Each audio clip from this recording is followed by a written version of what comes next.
Hi friends, welcome back to my channel. మీరు కనుక నా ఛానల్ ఫస్ట్ టైం చూస్తున్నారా అయితే సబ్స్క్రైబ్ చేసుకోండి. అలాగే పక్కనే ఉన్న బెల్ ఐకాన్ని క్లిక్ చేసేయండి. ఫ్రెండ్స్, ఈరోజు ఎపిసోడ్ అయితే సూపర్గా ఉండబోతుంది. ఎక్కడ స్కిప్ చేయకుండా మొత్తం చూడండి ఫ్రెండ్స్, అప్పుడే మీరు ఎంజాయ్ చేయగలుగుతారు. నచ్చినట్లయితే ఒక చిన్న లైక్ ఇచ్చి ఎంకరేజ్ చేసేయండి. ఇక ఎపిసోడ్లోకి అయితే వెళ్ళిపోదాం. ఎపిసోడ్ స్టార్ట్ అవగానే ఇక కావ్య అయితే పుట్టింట్లో ఉంటుంది. ఇక వాళ్ళిద్దరూ కూడా కనకం కృష్ణమూర్తి ఇద్దరు కూడా ఏం జరిగిందమ్మా కావ్య, ఎందుకు అలా ఉన్నావు, సమాధానం చెప్పు అని చెప్పి అప్పు ఒక పక్క ముగ్గురు అడుగుతూ ఉంటే ఇక ఉన్న పలంగా కింద కూర్చొని ఏడుస్తుంది కావ్య. ఏం జరిగిందమ్మా, ఏం జరిగిందో చెప్పమ్మా, చెప్తే కదా మాకు అర్థమయ్యేది అని చెప్పి కృష్ణమూర్తి బ్రతిమలాడితే వెంటనే ఏ తండ్రి ఏ ఆడపిల్ల జీవితంలో ఏ మాట వినకూడదో అదే మాటగా వింటావు నాన్న అని చెప్పి అంటూ ఉంటుంది. ఏమైందమ్మా అని చెప్పి అనగానే మీ అల్లుడు గారు వేరొక అమ్మాయితో తిరుగుతున్నారు, ఆ అమ్మాయిని పెళ్లి చేసుకోబోతున్నారంట, నన్ను వదిలేద్దామని అనుకుంటున్నారు నాన్న అని చెప్పి ఏడుస్తుంది. ఆ మాటలు విన్న కృష్ణమూర్తి కనకం అప్పు ముగ్గురు షాక్ అయిపోతారు. వెంటనే ఏంటమ్మా ఏం చెప్తున్నావు అనగానే అవునమ్మా, ఆయన ఇన్నాళ్ళలాగా ఉండట్లేదు, ఆయన మారిపోయారు, ఆయన ఇప్పుడు ప్రస్తుతానికి నన్ను వదిలించుకునే నిర్ణయం తీసుకున్నారమ్మా అని చెప్పి ఏడుస్తూ ఉంటుంది. వెంటనే అప్పు ఏంటక్క నువ్వు చెప్పేది నమ్ముతుంటే, నువ్వు చెప్పేది వింటుంటే నమ్మసక్యం అనిపించట్లేదు, అందరి మగాళ్ళు లాంటి వాడే బావ కూడా అనిపించుకుండు, నేను వెళ్ళి అడిగి పడేస్తా, మా అక్కని ఎందుకు మోసం చేస్తున్నావని అడుగుతాను అని చెప్పి నుంచుంటుంది. వెంటనే కనకం ఏంటే అప్పు ఆవేశం ఎందుకు అని చెప్పి అనగానే ఏంది అక్క అట్లా ఏడుస్తూ ఉంటే చేతులు దులుపుకొని కూర్చొని ఉండాలనా, ఏ బావా ఖచ్చితంగా తప్పు చేస్తే నిలదీసే హక్కు లేదా ఏంటి మనకి అని చెప్పి గట్టిగా అరుస్తుంది అప్పు. ఎందుకు ఆవేశపడతావు, అది దాని జీవితం గురించి అది ఏమనుకుంటుందో ఫస్ట్ దాని గురించి అడగాలి అనగానే లేదప్పు, నీలాగే నేను కూడా చాలా కోపం వచ్చింది, గట్టిగా నిలదీస్తాను, కానీ అటువైపు నుంచి ప్రేమ లేదని తెలిసినాక నాకే అనిపించింది నేను ఎంత గట్టిగా అరిచినా ఎంత నిలదీసినా ఆయన మనసులో ప్రేమ పుట్టించలేను కదా అని చెప్పి అనగానే అలా అని చెప్పి వదిలేస్తామా ఏంది, ఖచ్చితంగా కడిగి పడేయాలి అనగానే వెంటనే కావ్య బావని కడిగి పడేయడానికి ఆయన కావాలని నాటకం ఆడుతున్నారు. నిజానికి ఎవరు ఆ అమ్మాయి జీవితంలో ఆయన ఏమీ ఉండట్లేదు, ఏ అమ్మాయిని ఆయన ప్రేమించట్లేదు, కానీ నా మనసు విరిగిపోవాలని ఆ అమ్మాయితో పెళ్ళని చెప్పి నా వెనకాల ఇలా నాటకం ఆడుతున్నారు అని చెప్పి ఏడుస్తుంది. ఏంటి ఈ రకంగా నాటకం ఆడుతున్నారు అల్లుడు గారు, అసలు అంత అవసరం ఏమొచ్చింది, నీ మనసు విరిచేసి నిన్ను వదిలించుకుంటే అల్లుడు గారికి ఏమొస్తుంది అని చెప్పి కృష్ణమూర్తి అవాక్కైపోతారు. అలా ఎలా వదిలేస్తారు, ఖచ్చితంగా కోర్టుకి వెళ్తే ఖచ్చితంగా నిలదీస్తారు, కారణం అడగకుండా కారణం ఏమీ లేకుండా వదిలేరు ఎవరు కూడా అని చెప్పి గట్టిగా అంటుంది అప్పు. ఆ మాటలకి కాదే అప్పు, మనం కోర్టుకు వెళ్ళినా ఏ న్యాయమైదైనా ఆయన మనసులో ప్రేమని పుట్టించగలడా, ప్రేమ లేనిది ప్రేమ ఏ రకంగా పుట్టిస్తారు చెప్పు, అందుకే నేను కూడా ఏమీ అనలేదు, నా జీవితం నా తలరాత ఇంతే అనుకుంటున్నాను అని చెప్పి బాధపడుతూ ఉంటుంది కావ్య. వెంటనే అప్పు అయితే ఏందక్క ఈ రకంగా ఏడ్చుకుంటూ కూర్చుంటే, ఇదిగో ఇలాగే ఏడిపిస్తూ ఉంటారు మగవాళ్ళకి బుద్ధి చెప్పాలి, అప్పుడే కదా వాళ్ళ జీవితాలు సెటరేట్ అవుతాయి అని చెప్పి ఆవేశంతో అప్పుకైతే చాలా కోపం వస్తూ ఉంటుంది. కృష్ణమూర్తి కనకం అయితే కావ్య జీవితం గురించి వాళ్ళ మనసులో బాధపడుతూ ఉంటారు. నువ్వు ఆగవే అప్పు, కావ్య నీ మనసులో నువ్వు ఏమనుకుంటున్నావమ్మా, ధైర్యంగా చెప్పు, నీ మనసులో ఏం చెయ్యాలనుకుంటున్నావో దానికి మేమందరం కూడా తల వంచి ఆ నిర్ణయానికి గౌరవిస్తాము, చెప్పు అని చెప్పి ఇందిర అంటాడు కృష్ణమూర్తి. ఆ మాటలకి కావ్య నేను కూడా ఆయన జీవితంలోంచి తప్పుకోవాలనుకుంటున్నాను, ఆయనకి నేను వద్దనుకున్నప్పుడు ఆయన నాకెందుకు, అందుకే ఆయన లైఫ్లోంచి నేను కూడా తప్పుకుంటాను అని చెప్పి గట్టి నిర్ణయం తీసుకుంటుంది కావ్య. వెంటనే అక్కడికి వస్తుంది అప్పుడే ఇందిరాదేవి. ఏంటి తప్పు చేయకుండానే తప్పించుకుందాం అనుకుంటున్నావా అని చెప్పి అనగానే ఒక్కసారిగా చూసి షాక్ అయిపోతుంది కావ్య. ఇందిరాదేవి అక్కడ చూసి అమ్మమ్మ గారు అనగానే అమ్మమ్మ గారినే కాబట్టే నాకు చాలా గౌరవం ఇచ్చావు, కదమ్మా, ఏ కావ్య, ఏ రోజు కూడా నేను నా సొంత మనవరాల్లాగే చూశాను. కనీసం ఇంత జరుగుతుంటే ఒక్క మాట కూడా నాకు చెప్పకుండా ఇక్కడికి వచ్చేసి ఇక నీకు నువ్వే నిర్ణయాలు తీసేసుకుంటావా అని చెప్పి చాలా బాధగా అడుగుతుంది ఇందిరాదేవి. ఇక వెంటనే అది కాదు అమ్మమ్మ గారు నేను అని చెప్పి అంటూ ఉంటే ఇక పక్కనే ఉన్న కళ్యాణ్ అయితే, వదిన, ఇక జరిగిందంతా కూడా నేను ఇక నానమ్మకి చెప్పేశాను. ఎందుకంటే నీ కళ్ళల్లో బాధను చూసి నేను ఇక ఇంతకాలం ఓర్చుకున్నాను. కానీ చివరి అక్కడికి అన్నయ్య నిన్ను ఇక నా లైఫ్లోంచే వెళ్ళిపో అని చెప్పి నిన్ను ఇక పంపించేస్తుంటే నీ బాధని తట్టుకోలేక వెంటనే ఇక ఇంటికి వచ్చి మొత్తం కూడా చెప్పాను అని చెప్పి ఇక కళ్యాణ్ చెప్తాడు. కళ్యాణ్ని ఇంట్లో చూసి ఇక ఆశ్చర్యపోతారు. ఇక ఒక పక్క అప్పు కూడా ఏమి అనకుండా సైలెంట్ అయిపోతుంది. ఇక వెంటనే ఇందిరాదేవి, ఏంటమ్మా కావ్య, నువ్వు ఎందుకు ఇంత బాధపడుతున్నావు? నీకు మనసులో ఇక నీ భర్త మీద నీకెంత ప్రేమ ఉందో నీ భర్తకు కూడా అంతే ప్రేమ ఉంది అని చెప్పి అనగానే ఇక అలానే చూస్తూ ఉండిపోతుంది కావ్య. ఏంటి ఇలా చెప్తున్నానేంటి అనుకుంటున్నావా? లేదంటే నా సొంత మనవడు కాబట్టి నా మనవడిని వెనకేసుకొని వస్తున్నాను అనుకుంటున్నావా? కాదు, వాడు నిన్ను వదిలించుకోవాలని నిర్ణయం తీసుకునేటప్పుడు వాడు సూటిగా నిన్ను ఇక హ్యాండిల్ చేయలేకపోయాడు. అందుకే ఒక ఆడదాన్ని అడ్డం పెట్టుకొని నీ మనసును విరిచేయాలనుకున్నాడు. అంటే వాడి మనసులో నీ మీద ఎంత ప్రేమ ఉందో ఒక్కసారి అర్థం చేసుకో అని చెప్పి అంటుంది. అందుకే నువ్వు కూడా మారిపోయి వాడు నిన్ను ఏ రకంగా ఒక అమ్మాయిని అడ్డం పెట్టుకొని వదిలించుకోవాలని ఐడియా వేశాడో నువ్వు కూడా అంతకి పై ఎత్తు. ముళ్ళుని ముళ్ళుతోనే తీయాలన్న సామెత ప్రకారం ఖచ్చితంగా నువ్వు కూడా వేరొక అబ్బాయిని అడ్డం పెట్టుకొని వీడిని నువ్వు కూడా ఏడిపించాలి. అప్పుడు వాడి మనసు లోతుల్లో ఉన్న ప్రేమ బయటకు వస్తుంది. వాడు నీ మీద ప్రేమ లేదు అంటూనే వాడు నీ మీద ఎంతో ప్రేమని పెంచుకున్నాడు. కానీ వాడికి ఏ కళ్ళకో ఏ మాయో కమ్మేసింది. అందుకే వాడు ఇగో ఈ రకంగా తయారయ్యాడు. అంత మాత్రానికే నువ్వు వాడి జీవితంలోంచి తప్పుకుంటావా? చెప్పమ్మా కావ్య అని చెప్పి అనగానే ఇక కనకం, కృష్ణమూర్తి అందరూ కూడా షాక్ అయిపోతారు. ఇక ఇందిరాదేవి మాట్లాడిన మాటలకి ఇక వెంటనే కూడా కళ్యాణ్ అయితే, అవును నానమ్మ, చాలా మంచి మాట చెప్పావు. నేను కూడా ఎప్పుడు కూడా వదినకి ఇలాగే ధైర్యం చెప్తూ వచ్చాను. కానీ వదినే ఇంకా బాగా ఎమోషనల్ అయిపోయింది. ఎప్పుడు కూడా ఇదిగో ఈ రకంగా ఉంటే ఎప్పుడు ఏడిపిస్తూనే ఉంటారు. అప్పు చెప్పింది ఇంట్లో కొంచెం కూడా తప్పు లేదు అని చెప్పి ఇక అంటాడు. ఇక ఆ మాటలకి అప్పు కూడా ఇక తల వంచుకొని సీరియస్గా, చూడక్క, ఇక నువ్వు ఈ నిర్ణయం తీసుకోవడం నీకు మంచిది కాదు. ఎందుకంటే నువ్వు తప్పుకుంటే నువ్వు తప్పు చేసిన దానివే అవుతావు. అది నిజమే.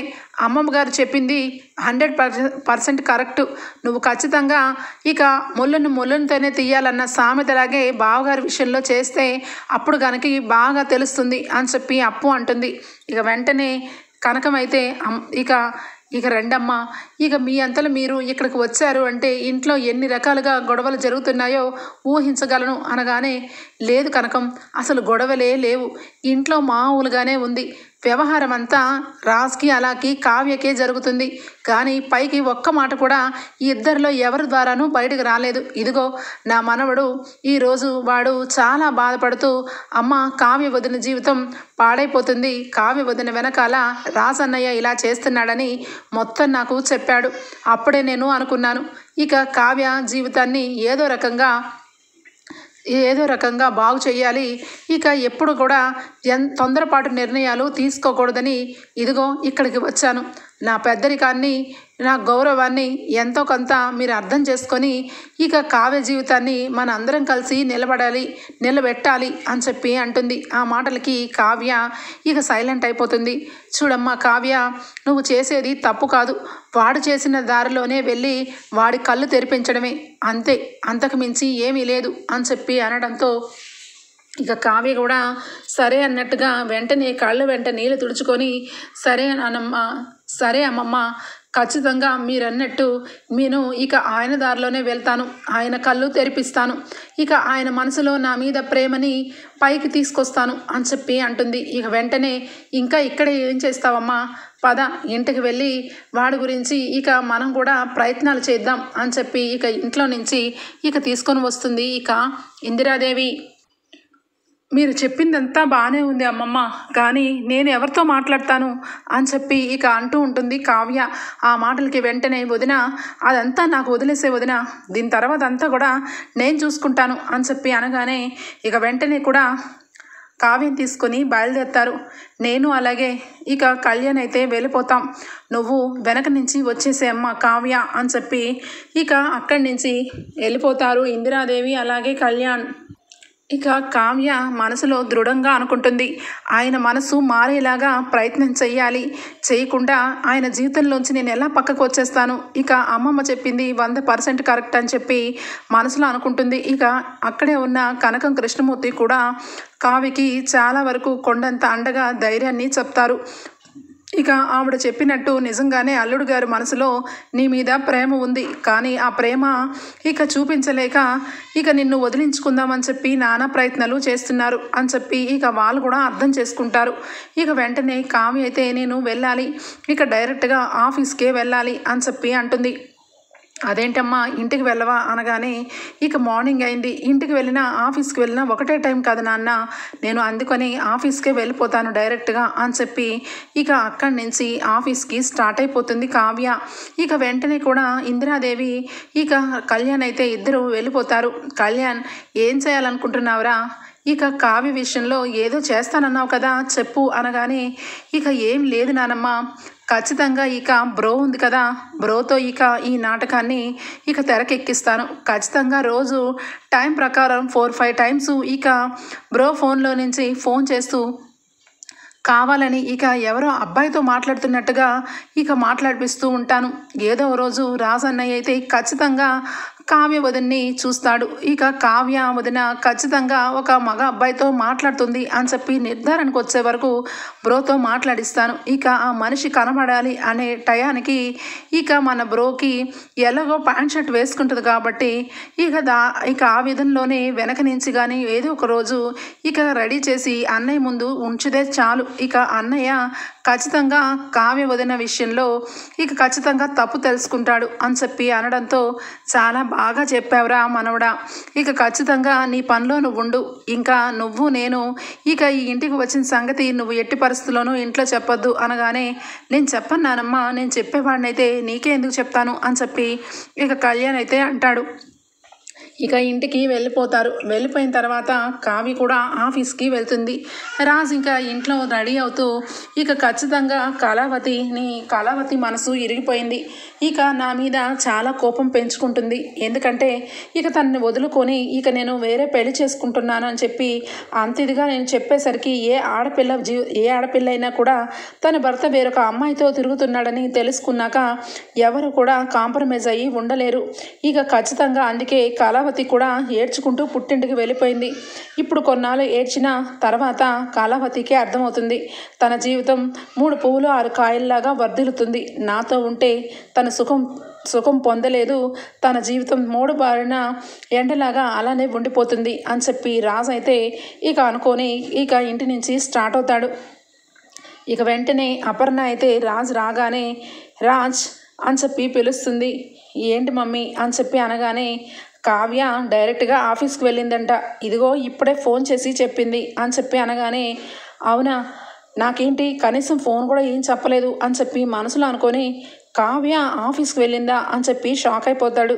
ఏంటన్నా అలా షాక్ అయిపోతున్నావేంటి, నిన్న మనకి ఇక ఆర్డర్లో మనం అనుకున్నట్టు కాంట్రాక్ట్ మనకి వచ్చిందంట కదా, ఇక వాళ్ళందరూ కూడా ఇక పని స్టార్ట్ చేయమని చెప్పి నిన్నే ఆర్డర్ చేశారంట, దాని ప్రకారం ఇక కావ్య ముందుగానే 1 గంట ముందుగానే ఇక ఆఫీస్కి వెళ్ళిపోయింది. ఇక కోడలు టైం పంచువాలిటీ అయితే చాలా బాగా మెయింటైన్ చేస్తుంది నాన్న, నువ్వు కూడా అలాగే కావ్యలాగా 1 గంట ముందు లేచి వెళ్ళిపో అని చెప్పి అనగానే దెబ్బకి దిమ్మ తిరిగిపోతుంది ఇక రాజ్కి. ఇదేంటి మమ్మీ ఎప్పుడు చూసినా నన్ను ఇక ఆఫీస్లోనూ పొద్దున్నుంచి రాత్రి వరకు ఉంటావు, ఏదో ఒక రోజు కొంచెం రెస్ట్ తీసుకున్నా అని ప్రతిసారి చెప్తూ ఉండే ఇక మమ్మీ ఈరోజేంటి కావ్యలాగా ఫాలో అవ్వమని చెప్పి అంటుంది అని చెప్పి మనసులో అనుకుంటాడు. ఇక వెంటనే అక్కడి నుంచి ఇక స్టార్ట్ అవుతాడు రాజ్. స్టార్ట్ అవ్వగానే ఇక కావ్యని చూసి ఒక్కసారిగా షాక్ అయిపోతాడు. కావ్య చాలా అందంగా స్టైలిష్గా రెడీ అయిపోయి ఉంటుంది. ఇక ఏంటి ఈవిడ గారు మనసులో ఏమనుకున్నారు, నిన్నంతా కూడా ఏదో బాధగా పడుతున్నట్టుగా చేసి ఇక నా పుట్టింటికి దింపేసండి అని చెప్పి చాలా గట్టిగా మాట్లాడిన కళావతి ఈరోజేంటి మళ్ళీ ఆఫీస్కి వచ్చింది, అసలు ఏమనుకుంటుంది అని చెప్పి మనసులో అనుకొని ఇక వెంటనే కూడా కావ్య వంకయ్య అలానే చూసుకుంటూ ఇక లోపలికి వెళ్తాడు. ఈ లోపల కావ్యకి ఫోన్ వస్తూ ఉంటుంది. ఎవరితో మీటింగు, నిన్నటి వరకు ఇక వాళ్ళ అమ్మ వాళ్ళ ఇంట్లోనే ఉంది, ఇంతలోనే ఫోనా అని చెప్పి అనుకుంటూ ఉంటే ఇక వెంటనే కావ్య ఫోన్ తీసుకొని తొంగిగా మిర్రర్లోంచి చూస్తూ ఉండటం గమనిస్తాడు రాజ్. ఇదేంటి కళావతి ఏంటి అటు ఇటు దిక్కులు చూస్తుంది, ఫోన్ తీసుకొని మాట్లాడడానికి అని చెప్పి అనుకుంటూ ఉంటే ఇక వెంటనే ఫోన్ తీసుకొని ఇక సైలెంట్గా బయటికి వస్తుంది. బయటికి రాగానే రాజు అయితే ఏంటబ్బా కళావతి ఏంటి ఫోన్ తీసుకొని బయటకు వెళ్తుంది, ఏం జరుగుతుంటుంది అని చెప్పి వెంటనే కుతూహలంతో ఇక వెనకాల వెళ్తాడు రాజ్. వెళ్ళిన రాజ్కి ఒక్కసారిగా షాక్ అయిపోయేలాగా ప్రవర్తిస్తుంది కావ్య. ఇక హలో అని చెప్పి ఇక అటు నుంచి అప్పు అయితే ఇక బాయ్ ఫ్రెండ్ లాగా మాట్లాడుతూ ఉంటుంది. ఇక ఏంటి అరుణ్ అని చెప్పి అంటుంది. ఒక్కసారిగా అరుణా, ఎవరబ్బా అని చెప్పి ఇక ఆశ్చర్యపోతాడు. ఇక చెట్టు వైపు నుంచొని చెప్పు అరుణ్, నీకు ఫోన్ కోసమే వెయిట్ చేస్తున్నా, ఏంటి ఈరోజు ఇక తొందరగా ఫోన్ చేయకుండా లేటుగా ఫోన్ చేసావేంటి అని చెప్పి అంటుంది. ఇదేంటబ్బా కళావతి ఎవరితోనూ ఎంత క్లోజ్గా మాట్లాడదు, అసలు మాట్లాడేది కళావతియేనా అని చెప్పి ఆశ్చర్యపోతూ ఉంటే ఇక చాలా నవ్వుకుంటూ జోకులు వేసుకుంటూ ఇక లైఫ్ అనేది చాలా చిన్నది, మనం ఏడ్చుకుంటూ కూర్చునే రకం కాదు, ఏడిపించే రకం. నేనెందుకు ఏడవాలి, నా అంత అందగతిని మిస్ చేసుకున్నందుకు నా హస్బెండ్ ఏడవాలి అని చెప్పి ఇక అంటూ ఉంటుంది. పక్కనే రాజును చూసి ఇంకొంచెం డోసు పెంచుతుంది కావ్య. ఇక వెంటనే ఇక ఏమని మాట్లాడాలి ఏంటి, నన్ను మీరు ఇక బేబీ అంటావా, సరే మీ ఇష్టం బేబీ అన్నా ఓకే, కావ్య అన్నా ఓకే, కళావతి అన్న మాట విని విసుగొచ్చేసింది అని చెప్పి కావ్య ఒక్కసారిగా రాజ్ గురించి అలా మాట్లాడేసరికి ఇక ఫోన్లో ఎవరితో మాట్లాడుతుందా కావ్య, బేబీ అని పిలవాలని చెప్తుందేంటి, అసలు ఎవరు అని చెప్పి ఇక ఆశ్చర్యపోతూ ఉంటాడు రాజ్. ఇక ఫోన్ కట్ చేసి ఎవరైనా చూస్తారు, నేను ఇక ఆఫీస్కి వెళ్ళాలి కదా లోపల రూమ్లోకి అని చెప్పి ఫోన్ పెట్టేగానే ఇక రాజ్ అయితే వెంటనే ఏమీ తెలియనట్టు ఫాస్ట్గా వచ్చేస్తాడు. అమ్మయ్య, అంటే ఈయనకి నేను ఎవరితో మాట్లాడుతున్నా ఎవరితో ఏం మాట్లాడుతున్నా ఈయనకి అంత కుతూహలం ఏంటి, నా వెనకాలే ఫాలో అయ్యి వచ్చారు, మీకు ముందుందండి ముసళ్ళ పండగ, నన్ను ఎంత ఏడిపించారండి, ఇక రోజు కూడా శ్వేతతో కావాలనే ఫోన్లో మాట్లాడుతూ నా కళ్ళ ముందే ఇక ఎగతాళిగా మాట్లాడి చివరాఖరికి పెళ్లి చేసుకుంటాను, నీకు డైవర్స్ ఇస్తాను అంటారా, మీ సంగతి తేలుస్తాను అని చెప్పి ఇక వెంటనే ఫోన్ తీసుకొని లోపలికి వస్తుంది. రాజు అయితే తల కొట్టుకుంటూ ఎవరితో మాట్లాడుతుంది అంత క్లోజ్గా, అసలు ఎవరబ్బా అని చెప్పి అనుకుంటూ ఉంటాడు. ఇక ఇంతలో కళ్యాణ్ కూడా ఆఫీస్కి వస్తాడు. కళ్యాణ్ చూసి ఇక రాజు అయితే ఏంట్రా కళ్యాణ్, ఏంటి ఇంత అర్లీగా వచ్చావు అనగానే ఏం లేదన్నయ్య ఊరికే వచ్చాను అని చెప్పి ఇక మాట్లాడుతూ కావ్య వంక చూసి ఇక నవ్వుకుంటూ వదిన స్టార్ట్ చేయి అనగానే ఇక వెంటనే ఇక రెండోసారి మళ్ళా అప్పు ఫోన్ చేస్తుంది. అప్పు ఫోన్ చేసిన వెంటనే మళ్ళా చెప్పవు అని చెప్పి నవ్వుకుంటూ బయటికి వెళ్ళి మాట్లాడుతూ ఉంటుంది కావ్య. ఇక వెంటనే కళ్యాణ్ అయితే ఏంటన్నయ్యా వదినేంటి ఫోన్లో ఇక దొంగచాటుగా మాట్లాడుతుంది, అబ్జర్వ్ చేసావా నువ్వు అని చెప్పి అనగానే ఏంటి మళ్ళీ ఇప్పుడు ఫోన్లో మాట్లాడుతుందా అని చెప్పి అనగానే అంటే ఇంతకు ముందు కూడా మాట్లాడిందా అనగానే ఏమోరా ఏం జరుగుతుందో ఏమో అర్థం కావట్లేదు, మీ వదిన మీద ఒకప్పుడు చాలా నమ్మకం అనిపించేది కానీ ఆ నమ్మకం అంతా పాడు చేసుకుంటుంది అనగానే ఏమైంది అన్నయ్య, ఏమైంది, ఎవరితోనూ మాట్లాడుతుంది, అందులో ఎందుకు అంత కోపం తెచ్చుకుంటున్నావు అనగానే ఇక ఇంతలో రాజు అయితే సరే నువ్వు ఇక్కడే ఉండు నేను ఇప్పుడే వస్తాను అని చెప్పి ఇక మళ్ళా వెళ్తాడు. ఇక కావ్య వెనకాల కావ్య అయితే ఏంటి ఇన్నిసార్లు ఫోన్ చేస్తున్నావు, నీకు నేను ఏదైనా ఫోన్లో మెసేజ్ చేయమన్నాను, ఇక నువ్వేంది ఈ టైంలో ఫోన్ల మీద ఫోన్లు చేస్తున్నావు, అసలే మా ఆయన అనుమానం ఆయన, ఇక ఆయన గనక చూశాడంటే ఇక కుళ్ళుకుంటూ చచ్చిపోతారు, అందుకని ఏదైనా అర్జెంట్ అయితే ఇక ఫోన్ చేయకుండా మెసేజ్ పెట్టు అని చెప్పి అనగానే ఇక కోపంతో రగిలిపోతాడు రాజ్. ఏంటి ఈ కళావతి కొత్తగా ఎవరితో మాట్లాడుతుంది, నేనంటే చాలా ఇష్టమని, నాతోనే జీవితం అని ఎప్పుడూ అంటూ ఉంటే ఈ కళావతి ఇంత ఘోరంగా మాట్లాడుతుందేంటి, మా ఆయన పెద్ద అనుమానం వాడు అని చెప్పి కోపంతో రగిలిపోతూ ఉంటాడు. ఇక ఇంతలో మెసేజ్ అయితే చేస్తూ ఉంటే ఇక మెసేజ్లో కూర్చొని హాయ్ అంటే హాయ్ అని చెప్పి, హాయ్ డార్లింగ్ అనగానే హాయ్ డియర్ అని చెప్పి అన్నీ కూడా మెసేజ్లు కావ్య అలాగే అప్పు ఇద్దరూ పెట్టుకుంటారు. ఇక ఇద్దరు మాట్లాడుకుంటూ చాలా వరకు ప్రేమికులు మాట్లాడినట్టుగా చాటింగ్ చేసుకుంటారు. ఇక అది పక్కన వదిలేసి కావ్య ఇక ఏదో పనున్నట్టుగా వేరే క్యాబినెట్లోకి వెళ్తుంది. ఇంతలో రాజు పరిగెత్తుకుంటూ ఫోన్ వెళ్ళి తీసుకొని చూసి షాక్ అయిపోతాడు. ఇక వెంటనే కావ్య ఏంటి ఎవరితోనో మాట్లాడుతుంది, ఖచ్చితంగా ఆ వ్యక్తి ఎవరో చూడాలి, అంత ఇదిగా మాట్లాడుతుంది, చాలా బ్యూటిఫుల్గా ఉంటుంది, నీ స్మైల్ అని అంత కాంప్లిమెంట్ ఇస్తుంది అంటే ఎవరు ఆ వ్యక్తి, అంత హీరోలా ఉంటాడా, చూసి తరించాలి, అయినా ఈవిడ గారు ఎవరితో మాట్లాడితే నా జీవితంలోంచి వెళ్ళిపోవాలి అంతే అని చెప్పి అనుకొని ఇక రూమ్లోకి వచ్చేస్తాడు. రూమ్లోకి వచ్చిన మరుక్షణం ఇక మిర్రర్ ముందు కూర్చొని రాజైతే ఇక కావ్య మొహాన్ని ఊహించుకుంటూ ఉంటాడు. ఇంతలో ఒక్కసారిగా అంతరాత్మ బయటకు వస్తుంది. అంతరాత్మ వచ్చి ఏంట్రా ఎందుకంత దిగులుగా కూర్చున్నావు అనగానే చాలా కోపంతో ఏంటి నీకు అన్నీ చెప్పాలా, నీకు తెలియదా ఏంటి అనగానే తెలుసురా, కానీ నువ్వే కదా ఈ మధ్య తెలిసి తెలియనట్టుగా ప్రవర్తిస్తున్నావు, ఇక కావ్య విషయంలోనే కదా నువ్వు బాధపడుతున్నావు, అయినా నువ్వు పట్టుకోవు ఇక అవతలని పట్టుకోనివ్వవు, అలా ఉంది నీ సామెత అనగానే ఏంట్రా ఏం మాట్లాడుతున్నావు అనగానే నువ్వే కదా కావ్య వదిలించుకుంటాను అని చెప్పి వదిలేసావు, ఇప్పుడేంటి మళ్ళా కళావతి వేరొకరితో మాట్లాడుతుంటే కుళ్ళిపోతున్నావు, కళావతి అంటే నీకు ప్రేమ కదా అనగానే షడప్, కళావతి మీద నాకు ఎప్పుడూ ప్రేమ లేదు అనగానే మరి ప్రేమ లేనప్పుడు తను ఎవరితో మాట్లాడితే నీకేంటి, తను వేరొకరిని పెళ్లి చేసుకుంటే నీకేంటి అనగానే కోపంతో అలా ఎలా పెళ్లి చేసుకుంటుంది కళావతి అని చెప్పి అనగానే అదిగో అదే ప్రేమ అంటారు, ఎంతైనా నీ అంతరాత్మని, నీ గురించి నాకు తెలీదా, ప్రేమ లేదు అనుకునే పీకల్లోతూ ప్రేమలో మునిగిపోయేవరా వెధవ, లేదంటే నువ్వెందుకు అంత ఉడికిపోతావు, ప్రేమలోనే ఉంటాయి ఈ విరహాలు, ఈ కుళ్ళిపోతనాలు, ఇక వేరొక ఇన్సెక్యూరిటీ ఫీలింగ్స్ ఇవన్నీ అప్పుడే కలుగుతాయి, అయినా కళావతి ఎవరిని ప్రేమిస్తే నాకేంటి అని చెప్పి అనుకుంటే హ్యాపీగా నిద్రపో, లేదనుకో ఇక ఖచ్చితంగా ఈ విషయం తీసుకెళ్ళి కళావతి ముందు పెట్టి నేను అంతా డ్రామా చేశాను కళావతి, నాకు నువ్వు కావాలి, నువ్వు లేకపోతే నా జీవితం లేదు అని చెప్పి దాసోహమైపో, అంతేగాని ఈ రకంగా బాధపడుతూ కూర్చో మాకు అని చెప్పి అంతరాత్మ చెప్తుంది. ఇదేంటిది ఈ రకంగా నా వెనకాల ఈ రకమైన వాయిస్ ఎందుకు వినిపిస్తుంది, నా మనసులో కళావతి లేదు, నేను హాయిగా నిద్రపోతాను అని చెప్పి ఇక కళ్ళు మూసుకొని ఇక నిద్రపోతూ ఉంటాడు ఇంట్లో. ఇక ఎంత నిద్రపోదాం అనుకున్నా నిద్ర పట్టదు రాజ్కి. కావ్య ఏం చేస్తుంది, అసలు ఎవరితో మాట్లాడుతుంది అన్న విషయం తలుచుకుంటూ తలని బుర్రని వేడైపోతూ ఉంటుంది. ఇక మార్నింగ్ అయితే అవుతుంది. అవడంతో కావ్య ఎప్పుడు టీ తీసుకొచ్చి రాజ్కి అందించి ఫస్ట్ ఇక రాజ్తో మాట్లాడే కావ్య అసలు రాజుని పట్టించుకోదు. ఇక ఖచ్చితంగా ఈయనకి ఈ రకంగా చేస్తేనే దారిలోకి వస్తారు అని చెప్పి వెంటనే కూడా మంచిగా హెడ్ బాత్ చేసి తలస్నానం చేసుకొని మంచిగా చీర కట్టుకుంటుంది.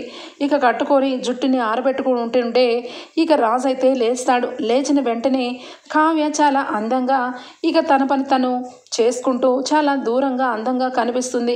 ఇక వెంటనే దగ్గరికి రాబోగానే ఇక వెంటనే కావ్య అయితే సీరియస్గా మొహం కాసి చూస్తుంది రాజ్ ఒక్కసారిగా షాక్ అయిపోతాడు. ఇదేంటి నేను ఇలా ప్రవర్తిస్తున్నాను, కళావతి దగ్గరికి వెళ్ళబోతున్నానేంటి, లోపల నా ఇన్నర్ ఫీలింగ్స్ ఏంటి ఇంత వరస్ట్గా ఉన్నాయి అని చెప్పి అనుకొని వెంటనే కూడా చిచ్చి ఇలా ఉండకూడదు, అయినా ఇంత అందంగా ఇంట్లో రెడీ అయితే ఎవరైనా ఇలాగే చేస్తారు అని చెప్పి మనసులో అనుకుంటాడు రాజ్. ఇక వెంటనే కావ్య అయితే ఇక కిందికి వచ్చి అత్తయ్య గారు కాఫీ అని చెప్పి అందరికీ ఇస్తుంది. రాజ్కి మాత్రం ఇవ్వదు, రాజ్కి టిఫిన్ కూడా ఇవ్వదు, ఏమి ఇవ్వదు.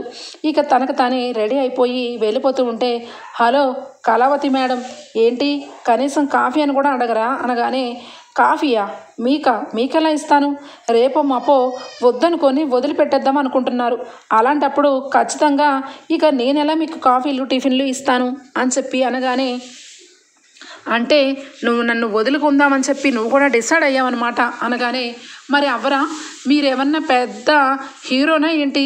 మీరు వద్దనుకుంటూ ఉంటే మీ వెనకాల తిరగడానికి మీలా కాకపోయినా ఎంతో కొంత నాకు అందం ఉంది. నా అందం ముందు మీరు కూడా దిగదుడిపే. నన్ను కోరుకునే వాళ్ళు, నన్ను ఇష్టపడే వాళ్ళు ఎవరు లేరనుకుంటున్నారా ఏంటి? మీకంటే మీ తలదన్నే లాంటి అందగాళ్ళే నేను కావాలంటే వస్తారు అనగానే దెబ్బకి షాక్ అయిపోతాడు రాజ్. ఇక కళావతి ఏంటి ఇలా మాట్లాడుతుంది అంటే, కళావతి ఉద్దేశం ఏంటి? నేను ఇక ఖచ్చితంగా పెళ్లి చేసుకుంటానని ఇక అబద్ధం చెప్పేసరికి నమ్మేసి తను కూడా ఇక వేరొకరిని పెళ్లి చేసుకుందామని నిర్ణయించుకుందా? అసలు ఎందుకు ఇలా మాట్లాడుతుంది అని చెప్పి అవాక్కైపోతాడు. ఇక వెంటనే కూడా శ్వేత ఫోన్ చేస్తుంది. శ్వేత ఫోన్ చేసేసరికి రాజ్ అయితే, శ్వేత చెప్పు శ్వేత అని అనగానే, ఏంటో రాజ్, నీతో నాకు ఎందుకో కొంచెం సేపు మాట్లాడాలనిపించింది, అందుకే ఫోన్ చేస్తున్నాను.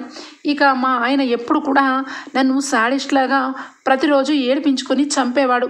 ఇప్పుడు ఆ డైవర్స్ పేపర్ మీద సంతకం పెట్టినప్పటి నుంచి చాలా రిలీఫ్గా ఉంది రాజ్, అందుకే కొంచెం సేపు నీతో మాట్లాడదామని చేశాను అనగానే మనసులో ఒక్కసారిగా ఊహించుకుంటాడు రాజు.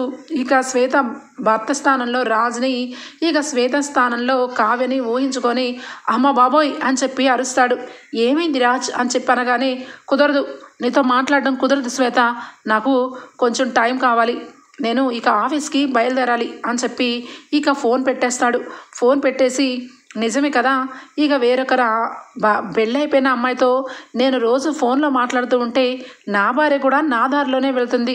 అప్పుడు నాకు కాలినట్టేగా కాలుతుంది అవతల వ్యక్తికి కూడా. నేను కూడా ఇంతకాలం ఇలాగే కదా చేశాను. అదే నాకు నేనే చేసిన విషయాలన్నీ గుర్తుకొస్తుంటే కావ్య విషయంలో తప్పనిపించట్లేదు అని చెప్పి మనసునైతే అనుకుంటాడు రాజ్. ఇక వెంటనే కావ్య అయితే కిందికి వెళ్ళిపోతూ ఉంటే రాజు అక్కడికి కళ్యాణ్ వస్తాడు.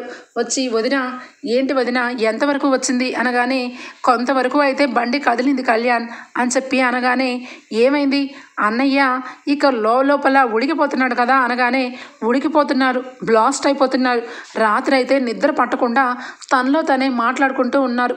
నా ఫోన్ చూసి ఇక షాక్ అయిపోయి ఉంటారు.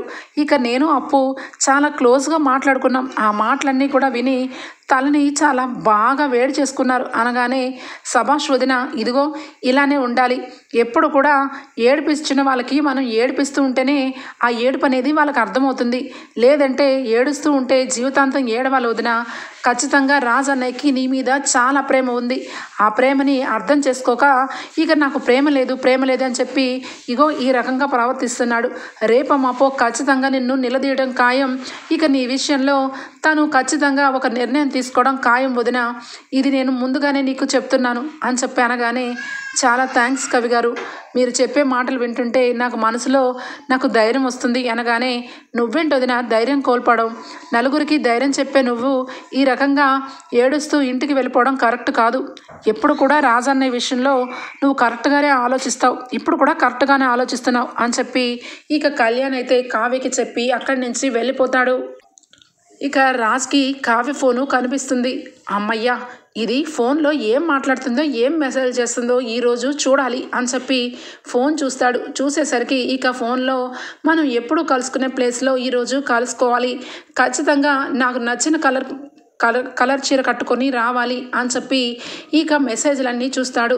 ఇక అవన్నీ చూసి కోపంతో రాజ్ అయితే, ఎవరు ఆ అందగాడిని ఈరోజు చూడాలి, ఖచ్చితంగా ఈరోజు ఈ కావ్యని ఈ కళావతిని రెడ్ హ్యాండ్లుగా పట్టుకోవాలి, తను చేసిన తప్పుని నిలదీయాలి.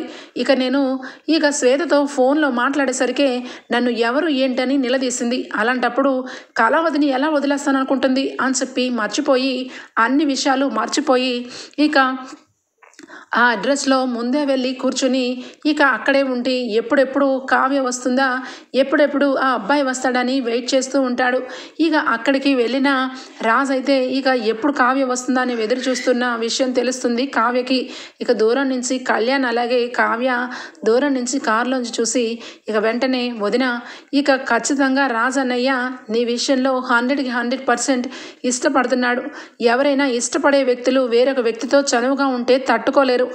అలాగే అన్నయ్య మనసులో కూడా ఆ ఫీలింగ్ అనేది ఈజీగా పసిగట్టేస్తున్నాను నేను అని చెప్పి అనగానే కావ్య నవ్వుకుంటుంది.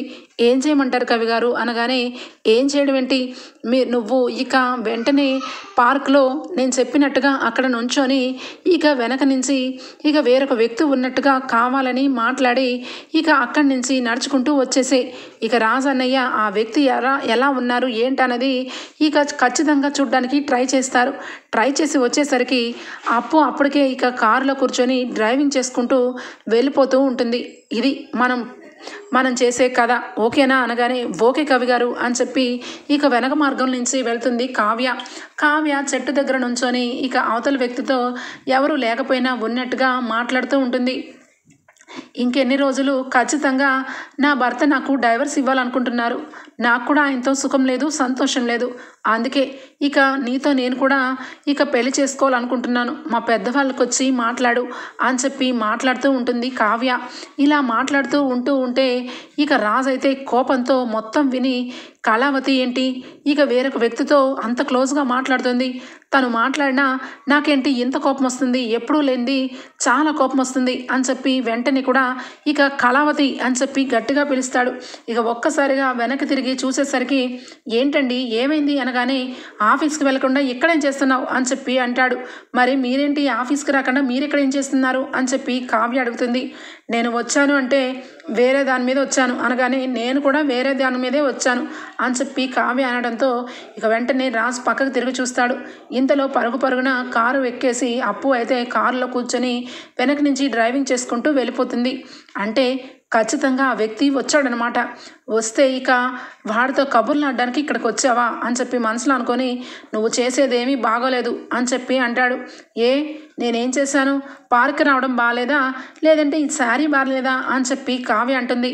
ఇక కోపంతో, చిచ్చి అసలు నీతో మాట్లాడాలంటేనే విసుకొస్తుంది అనగానే, సేమ్ ఫీలింగ్ కానీ ఇంతకాలం మీతోనే కలిసి ఉన్నాను, మీకన్నా నేనే బెటర్ అని చెప్పి అక్కడి నుంచి కావ్య అయితే వెళ్ళిపోతుంది. ఓకే ఫ్రెండ్స్, ఎపిసోడ్ అయితే ఇంతటితో ఎండ్ అయిపోతుంది. రేపటి ఎపిసోడ్లో కలుద్దాం. అంతవరకు bye, take care, thank you.